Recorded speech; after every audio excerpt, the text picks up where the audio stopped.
So welcome to the Soul Tree Podcast. I'm here with Garry Lester.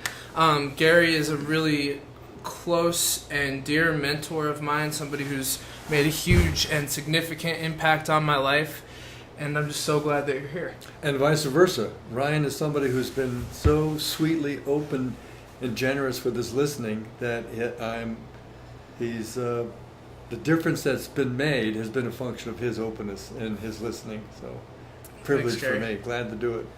Yeah, and really, what I wanted to start with is giving people a little background on you. Okay. Primarily, starting back when you started making some really important distinctions in your life about what's important to you. Yes. And I know that you used to give talks or deliver some perspectives for Landmark, but it was called, you called it something else? I was one of the early EST trainers. EST. It's an acronym for Erhard Seminars Training, but it's also a Latin verb, which means to be, or it is. Right. So, and can you talk a little bit about what that is? Well, the whole thing started for me long before that, when I began reading Zen books. Uh-huh. And one of the first ones I could remember was Zen and the Art of Motorcycle Maintenance. Uh-huh. I've heard that's a classic. And my family's never been a religious family or a church family. I mean, I went to other people's churches. And at some point in my life, it was clear to me that I didn't want to follow some dogma or belief. People have asked me, do you believe in God? And I say, no, I don't believe in God. I want to know God. Right. I want to speak to her directly. Right. It's not about belief. Yeah, well, belief is a certain way of knowing things, and nothing wrong with believing. It's a way of knowing things on the path towards really knowing oneself and knowing life. There are certain things I found in life that you can only know by knowing them. You can't have evidence for it. There's no proof for it. Right. Even your experience can't tell you about it. You could just there's a knowing, which I think you've cultivated in your treks and being out in nature. Yeah, absolutely. Finding yourself in that way. So, which I'm envious of. But yeah, well, there is that quality of knowing that's kind of unexplainable, and you can't qualify it. Yep. There's no qualification. Quantify it. Yeah, exactly. Yeah. So S training, you said it's really about how to be. Well, it started in the early 70s in California, right? Of course. And the purpose of it was, and it's called something different now, is still the same, which is, the possibility of transformation for human beings, the possibility of knowing oneself directly, the possibility of enlightenment. Right. And I would say that that's exactly what this podcast is here for. Oh. Is to talk about that possibility. The people listening, the people interested in your podcast. The sharing, the listening. I'm thinking about that possibility in my life. Hopefully people out there are thinking about that possibility in their lives. And just offering, one of the things I've always really appreciated about you is that you offer important perspectives and distinctions, not to get me to a destination, but to deepen the conversation. Yeah.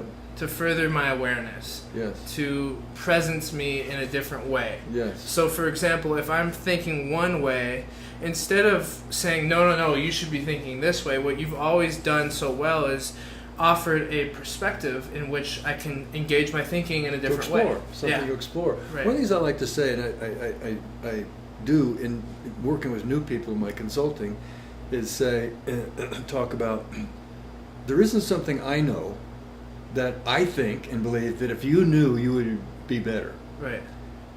In my experience, there's something you know that when you know it, your life is different. Right. So one of the things I offer to people is don't believe anything I say. Right. Because I'm not saying things in order to get people to agree with them or to believe them. It's not a dogma. Right. I have an aversion to programs, because I've seen it's not the program that makes a difference for people. It's the dialogue, the interaction, the exploration, looking for oneself. Right. That reminds me, Carl Rogers, who's one of the psychotherapists from the 60s, he made this discovery that the effectiveness of the therapy is in the relationship more so than the technique that the therapist is using. Of course. This is exactly what that is, what you're saying. Yes. And you could say relationship is a context. It's a space in which. Right. Exactly. And that's what I keep learning about. It's not the content that makes a difference. It's the context. You could say the same thing in one context wouldn't make any difference. A context like, I think you should know this. Right. But in another context, and you've received it in that way, like I haven't said things like, think about this, or this is right, or I've simply offered things that I've distinguished for myself that I just want to share. Right. And one of the things that I learned, I'm 29 years old, and still looking for, so I'm a seeker. Right. Being a seeker. I can relate. I'm chuckling because, it's not the seeking that has this power. It's being open to having the universe talk to you. Right. Because some people spend their whole life seeking. Right. And because somehow they see themselves in the mode of, well, it's the seeking that makes a difference. I don't think so. I think it's the being open to the universe, whacking you with a thunderclap. Right. When totally unexpected. And I'm about 28 years old, and I start on this path ardently. And one of my mentors was a fellow who was a professor of New York University. And he'd come to this organization. And he was probably 20 years older than me at that time. And it took me a while to screw up the courage to ask him to coach me. He was really intimidating, really smart man. And I'm really glad that he did. And one of the very first things he offered was, first he offered that, look, I'm not going to take you on unless you're engaged in this for at least 1 year. Okay, so a commitment. If this is a 10-minute thing with him, he was not interested. Yeah. It was, are you so interested in it that you're going to ardently explore it for at least a year? Otherwise, I'm not going to coach you. So, oh yeah, for sure. I promise. I'm in. I'm in, man. And the first thing he offered was, are you your mind, or do you have one? Now, let me back up a second, because this man was a real philosopher. Okay. And one of the first questions I asked him was, I know the definition of philosophy, it's the loving wisdom. Right. Philosophy is the love of wisdom. But I said, he said, well, what do you want? I said, I really want to know what this whole thing about philosophy is. Right. And after, somewhere in the middle of the year, at the end of the year, we kept going, but it wasn't a year, was what I got from him, that the heart of philosophy is loving the question and letting go of seeking for the answer. Wow. So that was his conclusions about philosophy. That's what he's been a long time exploring, life and deeply in philosophy and reading Heidegger and Kant and Kierkegaard and all these incredible thinkers. And what I got from working with him was, man, let go of looking for the answer. Learn to love the questions for themselves. Wow. That's incredible. So that's where you transition from being a seeker to... Yes, exactly. To being open, to listening, to being an inquirer, loving the question. Yeah, that's a great... I love that. It is, but I do too. Yeah. And one of the age-old questions, we didn't invent this question, is who am I? Right. Who are we as human beings? What does it mean to be human? Wow. So kind of having those questions as my ground of looking has been powerful. Not finding the answers. Right, because when we're finding the answers, we're stuck in a mode. Well, it goes this way. Right. So an answer, conclusion goes this way. Some program, some tool I can use to get better. And what I found is that the power is in the question, because the question, the inquiry, goes like this. And when I'm ardently, honestly engaged in an inquiry, it goes like this, and I'm able to hear things and distinguish things which then use me. Whoa. Say more about that. Well, when you walk, do you worry about balance? No. So then you could say the distinction, balance, uses you. You don't use it. Balance in of itself is more primary than the person who is being balanced. Well, you can't. Where is it? Where is balance? Right. So it's in the background. It's transparent. Right. And I think real power and freedom comes when it's transparent. It's in the background rather than something I consciously think about and then use in order to. It comes through you. It's just in you. I'm used by it. Right. So I somewhere I got to the, and I'm not finished. I'm still a beginner, really. Right. Is learning how to love the questions, trusting that God will speak to me. Yes. And I'm not talking about believing in God. I'm not talking about some white guy someplace. I'm not talking about that. I'm talking about God as a word that points to something that we can't describe. Yeah, the mystery. I love the Zen koan, which says, words are like fingers pointing at the moon. Right. And we human beings mistake the finger for the moon. Right. We get enamored with the word, the fingers, the understanding of it. Right. It circles back to program versus beingness versus like relatedness. Being in a program that I'm going to find this and this that I can use to get better. Nothing wrong with that. One of the only things I did in college that I'm proud of was my dad was an alcoholic, and so I was engaged in writing a paper on alcoholism. So I attended a lot of AA meetings. And one of the fascinating things about AA meetings, just as you said, is the relationship of people together. Right. Where they felt they were able to drop away all the negative things, notions, and conversations about being an alcoholic or a drug addict. Right, it's just open. Yeah. My name is Gary, and I'm an alcoholic. Right. And you could hear around the room when people would share that, you could hear the ones who were still stuck in the judgment of it, like, oh, I'm Ed, and I'm an alcoholic, versus those people who'd gone to the other side of owning their own addiction, dis-ease, in a way that, oh, yeah, okay, like full acceptance. Right.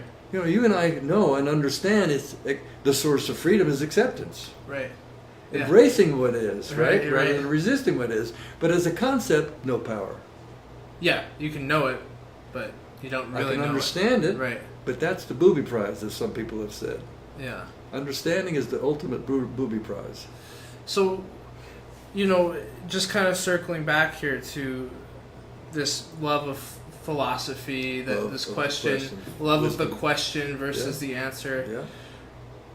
This whole thing is very receptive. This whole philosophy of being, yes. Right? Like what I'm hearing you say is that there's a receptivity. It starts with and an awareness that is inviting things to happen yes. versus trying to make things happen. What I like to say is regarding advice, don't ever take anybody's advice. Right. That's the only piece of advice I have. Don't ever take anybody's advice. Find out for yourself. Right. I forgot what I was going to say, but I think what allows for real development and growth is a willingness to be open to being contributed to. Okay.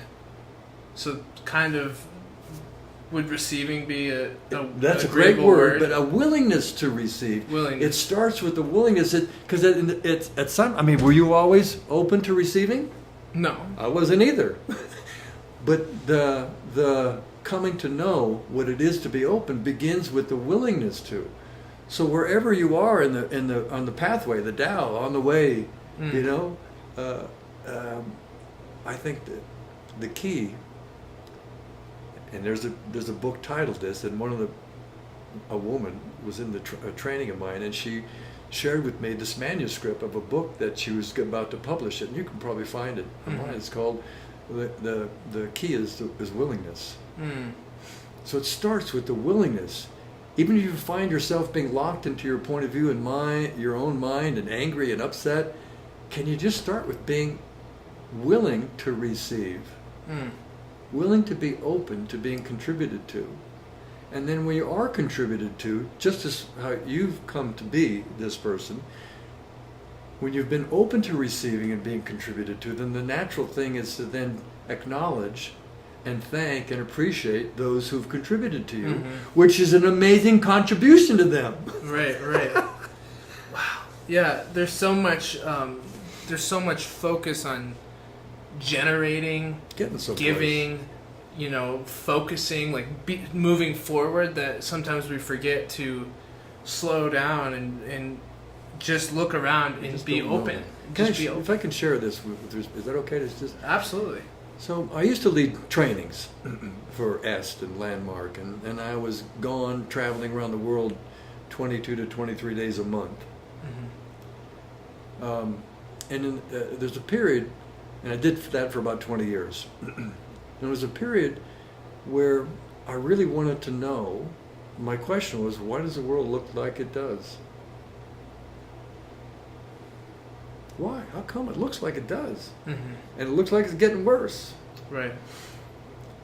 And so I'd ask people, I'd have anywhere, the smallest group would be at like 150 up to 350 people in a room for 4 days. And we'd have these great conversations and interactions, exploring, simply said, what does it mean to be human? What's the being part of human beings? We're called human being, but the nature of the interaction, the conversation, was exploring that being part. What is that? Right. And at a certain point in the training, when we were connected and we're cooking and we're rolling, they trusted me and they knew I wasn't gonna whatever. Yeah. I would ask them this question: how many of you could stand up in this room and say, "I am not committed to anyone or anything.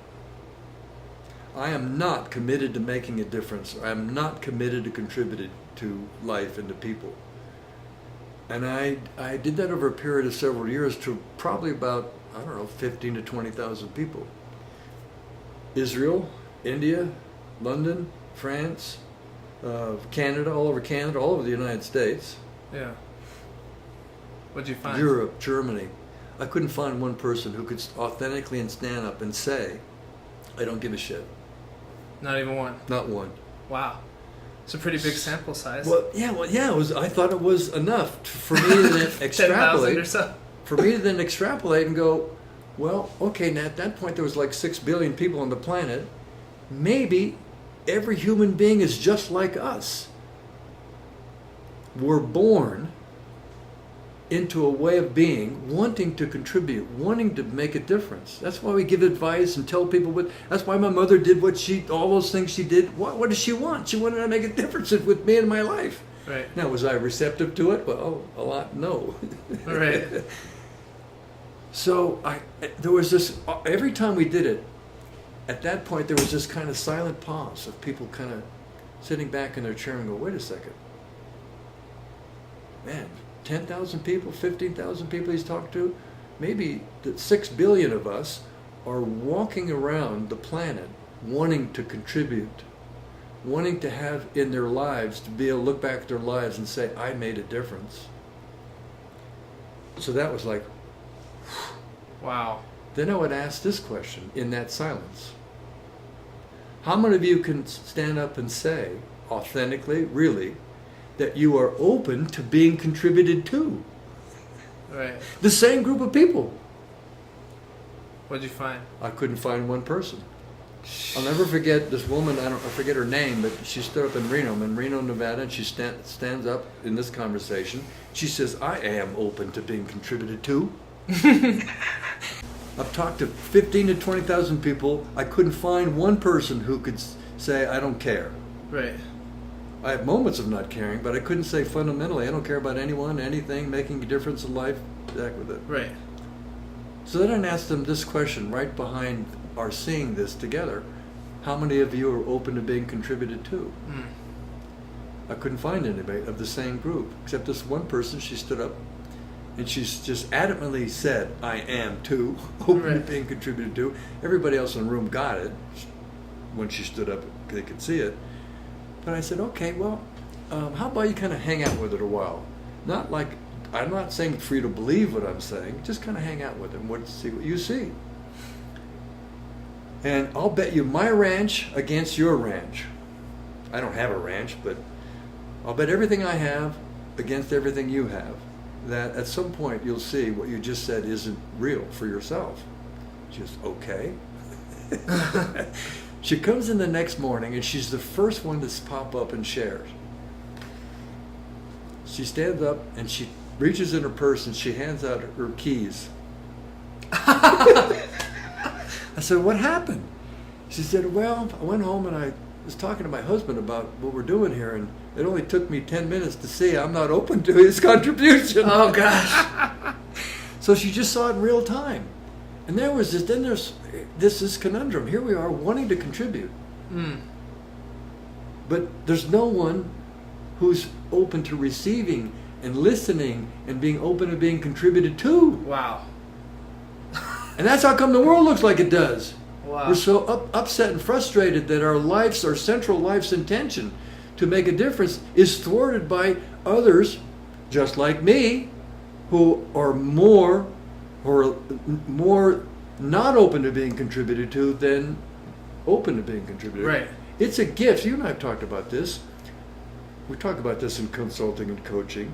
The secret, the power, is in the quality of the others listening, their generosity, their openness, their willingness to receive what you consider to be a gift.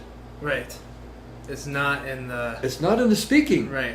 I don't mean it's not in the speaking. It's not only in the speaking. Right. The transformation, the power, the freedom comes in the quality of openness. That's so interesting. A lot of people who come to work with coaches or guides or whatever, people like yourself, I've heard people say, I've never really been listened to in that way. That's so interesting. And I think it's a useful thing to know about you and I as human beings. Fundamentally, we're not open. Right. And to forgive that. Why do you think that is? What do you think drives the lack of openness? Identifying ourselves with our mind. The thing that Dr. Vic asked me in the first few sessions was this profound question, which whacked me like a thunderclap. Are you your mind, or do you have a mind? Yeah, that won't make you pause. Don't let anybody answer that question for you, and I'm not going to answer that question. You work it out for yourself. Right. And I sat with it and thought and looked and looked and looked. I have a hand, but if my hand got cut off, I wouldn't be any less myself. I'd have one less hand, right, but it wouldn't be any less me. Right. And I have a personality, I have a persona, I have an ego, I have a mind. Oh, wait a second. I have a mind. It's in that sentence. Right. It's not, I don't go around saying I am my mind. Right. It's like water to fish and air to birds. Right. You can't have a conversation with a fish about water. Right. It's everywhere. Yeah. And you can't have a conversation with a bird about air because it's their medium of existence. Yes. And human beings' medium of existence is a survival mechanism. Our minds are wired to consider ourselves to be our mind. That little voice in the back of your head and my head. Yeah. Which one? The we one that's consider, saying which one? Yeah, well, the Hindus, Ayurvedic beliefs say there's no multi-minds, there's only one mind, and we share the mind. Right. Yeah, behind all of the... Everything, yes. Yeah. But they really mean big mind, not small mind, ego, big mind, like God's in a rock. Right. So the source of not being open to receive is the identification with our minds. Yeah, that's what I would assert. That's my experience. Wow. Check it out for yourself. But well, really, like just in that statement, if we just take that statement for face value, there is years of understanding and wisdom and experience and so much that goes into saying something like that. Because first you have to understand what is the mind, what is it to have one or to be one. right? So we have to understand all these multiple layers of definitions to get that. Get it. Yeah. Not just understand it. Because there's people who write books on it. I train them all the time. They're just as messed up as everybody else. Because they're stuck in the concepts of it, the beliefs of it, right, rather than the direct knowing of it. Like, I've met almost... I'm somebody who's had conversations, real conversations with over 150, 200,000 people. Yeah. And it looked like I was training them, but the truth was they were training me. Right. And what I saw was that what it means to be human is to be one's opinion, to be one's belief. I've met almost no one who has a belief or has an opinion. Right. Now just hang out what I just said. I've met almost no human beings in my lifetime that I could interact with, that I had the experience that they were having an opinion, having a belief, right, having concepts, having their interpretation. Right. Imagine a world, a country in which we could sit down and easily, gracefully share our beliefs and opinions. Right. But we can't share them because we don't have them. We identify. We are in them. Right. We're shaped by them. Right. Like Carl Jung said, people don't have ideas. Ideas have people. Yeah. Yeah. That's fascinating. I didn't know that, but it's a cool. That's a cool quote, right? Jung is a pretty cool guy. Yeah, he really is. Yeah. Wow. Yeah. So, in being open to receive and being willing to be open to receive, yes, you're starting to peel back the layers of identification a little bit. Well, that's one way to say it. I think it takes a willingness to have been wrong. Okay. A willingness to recognize the way I've been seeing things hasn't served me. A willingness to let go of, to encounter, and then let go of what I think I know. So it's it's an ongoing, constant, absolutely. I'm ongoing still in process. it, aren't you? Oh yeah. And so are the people we're right, interested in contributing to with this conversation. Right. That's another key one of my distinction. mentors is she's passed away, but this really lovely Japanese woman, and she was about 80, and she lived with us a couple times, and she came to visit, staying with us for a few months, and we're having dinner, and she turned to me and she said, "I'm no longer interested in what's true." Whoa. Namiko, what do you mean by that? She said, I in my life, it's taken a while, but I've let go of seeking and looking for the truth. And I just kind of hung out for a while, and she said, "I'm more interested in what's real." Wow. So belief is real. Right. Interpretations are real. Yeah. Opinions are real. Right. They're just a narrative, just a conversation, but nonetheless, they're real thoughts. You can. They're physical. Right. And like I realized that I am that which is aware of having a mind. Right. Which is the classic, Eastern conclusion. But I didn't study Eastern philosophy. But I'm just pointing out that yes, no, I get it. I've come to see it. But you've come to... Well, what's cool about it is through your own self-inquiry. Yes. Through philosophy and est and these different routes of... interactions with you, right. Colton, you've your come family, to the same conclusion that many other mystics and yogis and saints or whatever, even in other traditions, have come to, is that I am that which is in observation, is in awareness, is the witness. I am that which it can only be pointed to. Right. It can't be described. It's not located anywhere. Right. It doesn't have any weight. You can't measure it. Right. You can't buy a pound of it. Right. It isn't a thing. It's everything. Right. When I was 15, you gave me a book called Waking Up to What You Do. And in that book, on the front page, you had a quote from Dr. Vic. Is that? Yeah, I think so. And the quote said, a conversation. Yes. To converse. To turn around with. Yes. To turn around with. To dance with. Yes. To transform with. Yes. I've been thinking about that for a long time. Wonderful. Over a decade now. Wonderful. And what that has shown me is that first of all, a conversation is not just verbal to me. A conversation is an exchange of any two parts, any two perceived parts. It's a dance. And yeah, exactly. To dance, to turn around with. And to me, that what I've come to, and this will continue unfolding for maybe the next 10 years, but what I've come to is to turn around with is to kind of stop and be curious about what's going on. That's great. What's going on here? That's great. Yeah. And then to dance with is to kind of explore, like, how could we move? How could, what's possible here? Let's be spontaneous. Let's generate some energy. And to transform is the result of that love of the question, of that inquisitive process. And so what I've come to believe, and please fill in wherever you feel inspired with this, but is that conversation, as defined, as I just defined it, an energy exchange of any two perceived parts, is the basis of relatedness. Well, absolutely. Right, and relatedness is everything. We function only based on our relatedness to ourselves, to others. Yes. And so, that I don't know if that lands anywhere for anyone listening or for you, but to me, that distinction has changed my life. Awesome. Altered mine too.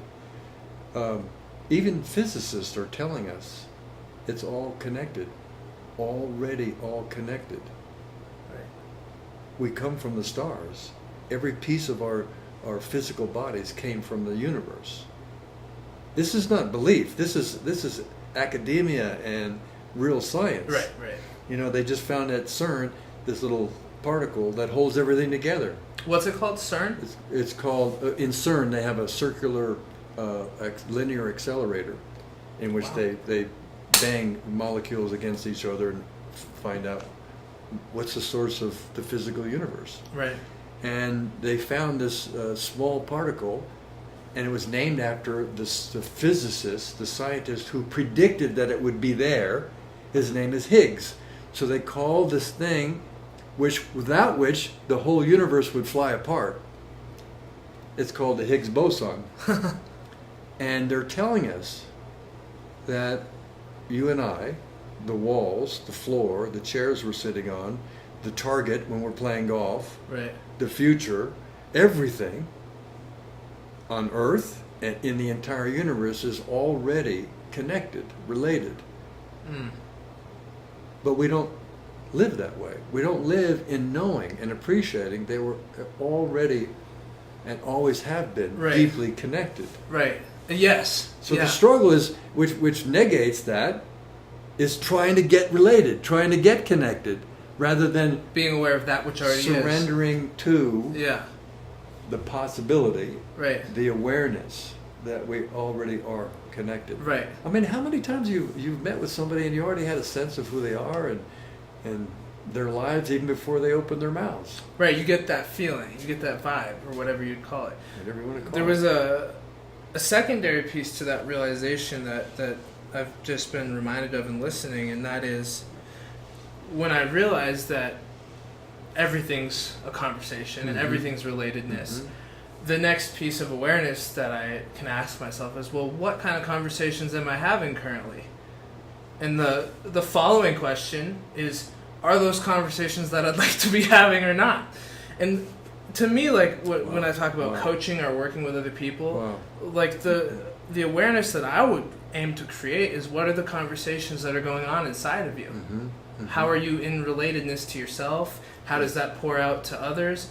And then inviting some space, some other possibility, some curiosity. Is there room to relate or converse in a way that would change that system? That would change that. Yeah, that's awesome. Yeah, the way we used to offer it is as an offering to explore something, and the assertion is that there is no is. That is a myth, a fundamental myth that we live in, that we don't know we live in. It's like air to birds, water to fish. Right. Is meaning that is a window. Right. This is a hotel. That is a tree. Right. And where's There's no such isness? thing as a tree. Right. A tree arises. I mean, it is. It's something. It's physical. But to a physicist, it's not a tree. It's corks and gluons. Right. And to a botanist, it's cellulose and fibers and water and. Right. But it's all a conversation. We've deduced it. We've said these words point to that. And like they said, we get enamored with the words rather than what it's pointing to. Right. Again, identification with the mind is that with theme our there. own internal. Go backward. So Dr. Vic says, "Are you your mind?" No, I'm not my mind. Even before he took me on to coach me, he said he wrote this on a piece of paper. Is how I shared it with you. He wrote this on a piece of paper, folded it in half, and said, "I'll only coach you if you take what's on this piece of paper and take at least a year to explore it."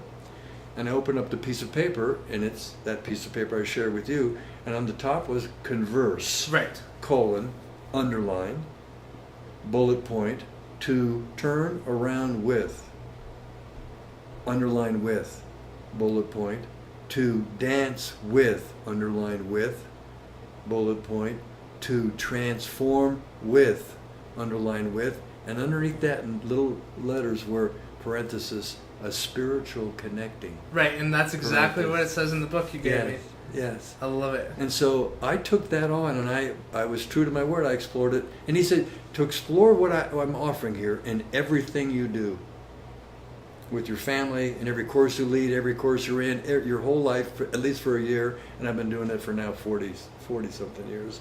It's incredible. And his name is Dr. Vic Josh. I'd like to give him attributes. He's not been around for a long time, but he's the most amazing, brilliant man who offered this possibility for me to see that life itself is a conversation.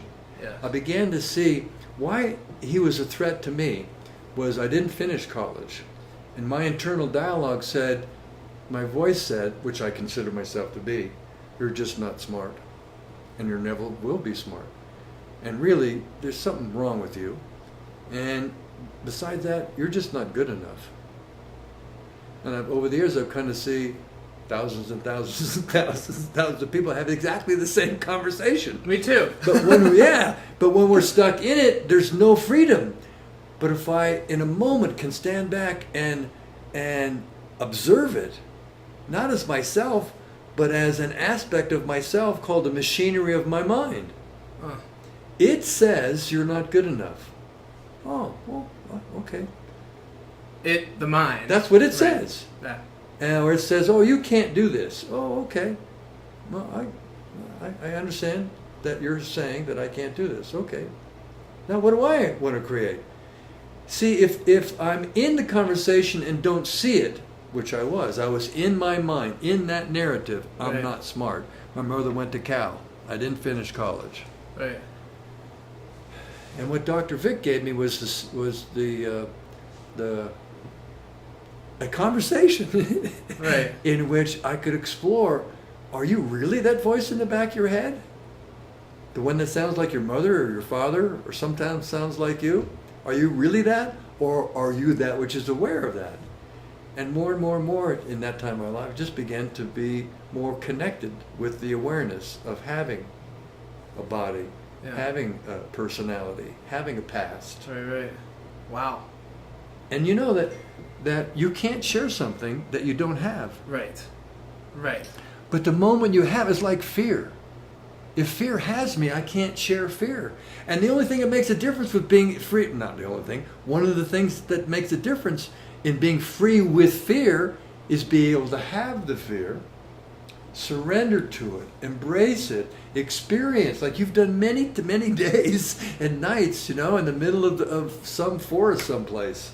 Yeah. Hearing things in the woods coming for you, and all your mind makes up, and the images, but to be able to grow your capacity to have the emotions, have the fear, have the doubt, have the worry, be with it. To be with it, I can be free with it, not free from it, because doubt and fear and worry still happen. Right, you're not going to eradicate those. That's things. what the mind does. Right.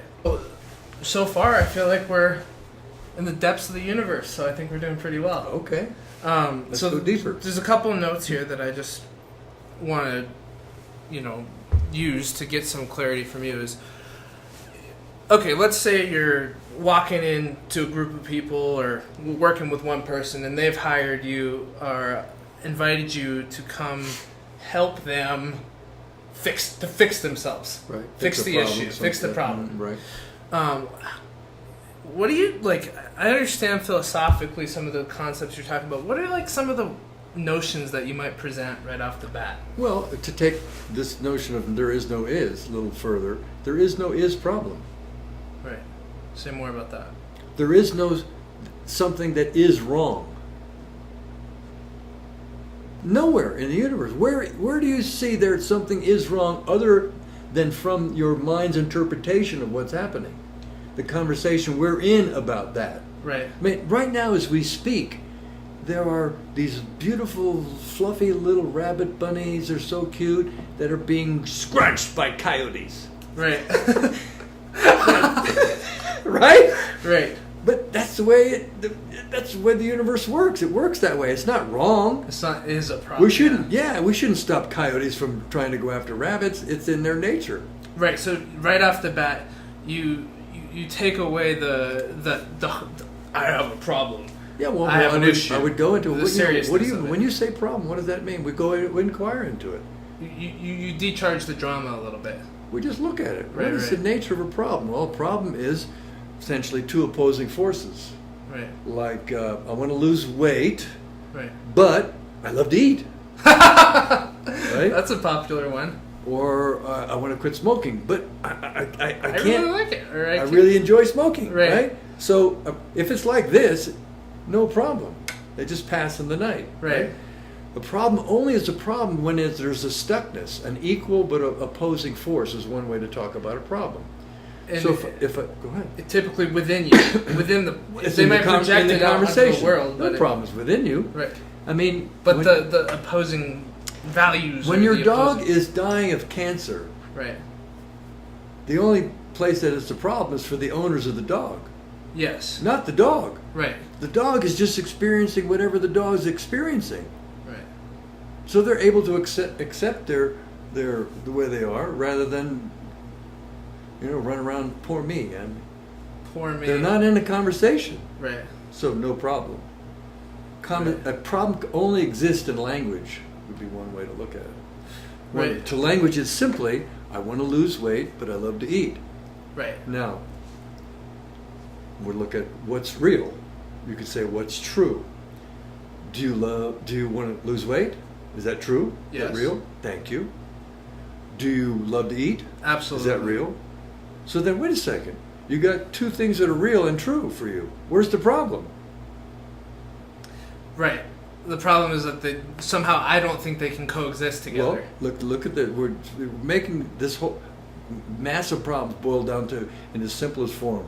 I want to lose weight, but I love to eat. Where's the problem? The problem is in the word but. The word but means what follows this word invalidates or negates what precedes this word. That's what the word but means. Right. So if you took the lie out, and so but is a lie. If you took the but out and told the truth, how would you formulate that sentence then? I want to lose weight and I love to eat. And we don't do that because if I want to lose weight and I love to eat, then I'm left with what's real. Then who's responsible? Right. I'm responsible if I tell the truth. I want to lose weight and I love to eat. Where's the problem? There's no problem. You love to eat? Yeah. You want to lose weight? Yeah. Okay. What do you choose now? What are you going to do about it?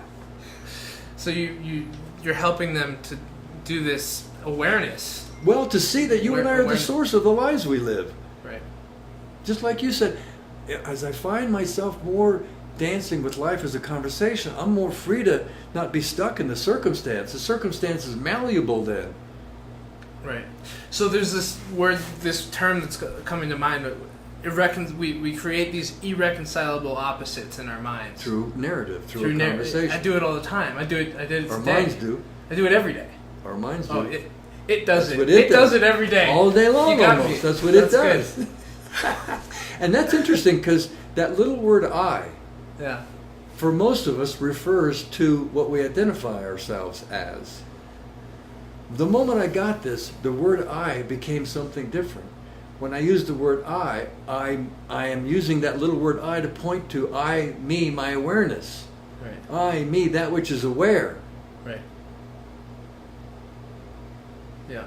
So you're identifying as awareness rather than as mind, as attachment, as conflict, as problem, as it's just is. It's awareness. That's what it's saying. Right. See, many of us, unfortunately, live in a mind that makes us a victim of life. So if I'm a victim, I can't do anything about it. Like, well, I want to lose weight, but I love to eat. I want to lose weight, but I love to eat. I'm a victim. Right. Not if you told the truth, you wouldn't be a victim. Not if you really describe what's real. Is it real that you want to lose weight? Really? Yeah. Okay. Yeah. Do you love to eat? Absolutely. Really? Yeah. Oh, okay. I want to lose weight and I love to eat. Okay. So it puts the responsibility back in then that's what, their lap. if I'm in my mind, that's exactly what the mind is wired to avoid. Responsibility. Yeah. And look what happens in AA or NA. People walk in and they have a safe space to be able to say, my name's Gary and I'm an alcoholic. And what you hear is people owning themselves and their addiction. It starts with ownership. Right. It starts with embracing our condition. And if you want to keep a problem in perpetuity, what you do is you resist it. Keep lying about it at first, but then keep resisting the problem, the circumstance. Once I can acknowledge the truth, and again, this is a simple form of taking apart what is a problem, is okay, we want to have this company be the top company in the world. Okay, but we don't have enough money. I had one. You came to my house. Yeah. Where I live is an exact expression of this conversation. Because at some point, my family, I was working so many days, and I had my income was really small, so we didn't have enough money to go on vacation. And at the end of the year, we had to pay additional taxes. And at first, there was this problem. After about 10 years, there was this problem. And I noticed, wait a second, I'm not dealing with this the way I coach other people, so what's the deal? Oh, we want a house. We want to buy a house. But we don't have any money. Oh, that's an interesting conversation. We want to have a house, and we don't have any money. We don't have enough money to buy this house. So what was real was we want to have a house. Mm-hmm. What was also real, we didn't have any money. Right. So instead of swirling around in this lie, we want a house, but we don't have any money, we don't have any money, which goes like this, I just started to myself tell the truth. What is the conversation I'm in? Want a house, yeah, want real property, and we don't have money. Okay. No problem. I set about then inquiring, not to everybody, but in certain circumstances, hey, do you ever know how to buy a house when you don't have any money? And most people would look at me with their eyes crossed. they were in the same belief I had been in, which is you need money to buy a house. Right. So I just kept talking to people, and then would pretty much say, no, you're crazy, you need to have money, right? And pretty soon, after a while, this was an amazing thing. I shared this with you earlier, but I met somebody, when I asked them the question, she said, well, I don't know how you do that, but I know somebody who has money. Would you like to meet him? Well, yeah. And so he was a really extraordinary man, a developer, Japanese person, and we went to a meeting with him in San Francisco, and my wife and I sat down. We really want to have a house, and we don't have any money. And he asked questions. He said, do you have children? Yes, we have children, 2 boys. Do they like to swim? Yeah, they like to swim. And he said, well, we have houses many different places around the world, and my kids love to swim, so we make sure we have a pool wherever we are. You should have a pool. The short of it is, he offered us this gift. Wow. In which he said, okay, you go find a house, got to have a pool, and I'll pay for the house, and we'll arrange a way for you to pay back. And that's what happened. That's how come we live. That's why I like to bring clients to my home, because it's a physical manifestation of something we created as possible, with no idea how to fulfill it. It's just complete trust. Just a complete trusting that life is a conversation, right? And accepting if how it turns out is we don't end up with that, then that's so be it. But I just let go of it as a problem. And you were open to receiving. Well, yeah. Which was what we talked about in the beginning. I can't force life to control the way I want, but I was just in an inquiry. That's incredible. What a great story. Damn right, it's incredible. So we'll end with this. Huh? We'll end with this. Okay, good. Next piece here. Yeah. So you come in, you're working with these people, Right. you help them understand, or you what I do is I host an inquiry. You host an inquiry. First I listen. What's the deal here? Right. Oh, write it down. Put it up in front. What's it do? What else? What else you got? Right. Da da da da da da. What else you got? So you really listen. Really do listen and inquire with them. And one of the first things I tell them is I don't have any answers. A, and B, don't believe anything I tell you. Right. Let's explore together. Right. Let's explore the situation, the situation you find yourselves in, and look to see what's real. First, what's really going on, and once we've explored what's really going on, let's take a journey and an exploration to what's possible. What's possible in the field of whatever you came here to have this engagement in. Right. Yep. That's See, incredible. here's the thing. When's the only time you can... I'll say it this way. When's the only time learning happens? Yesterday. Now. Right here, right now. And to learn, to grow, to develop, then if learning only happens here, in this moment, right here, right now, then it requires me to be here, right now, right. to receive the learning. Right. When's the past? Now. Our past isn't in the past. Our past is right here, right now. We can only recall it right now. Okay, now here's the cool question. When's the future? I'll let you go on that one. I don't know. No, you go. What do you see? I think the future is a projection of possibilities, but it's in the now. When? Right here, right now. Yeah. Exactly. Yeah. And what's the substance of this future possibility that only lives now? What's the substance of it? It's language. The substance It's a conversation. Right. Yeah. So then let's have a conversation that you imagine is possible. It begins, middles, and ends with a conversation. In the present moment. What else? What other moment you got? Thank you very much. You're welcome. I love it. I love you too.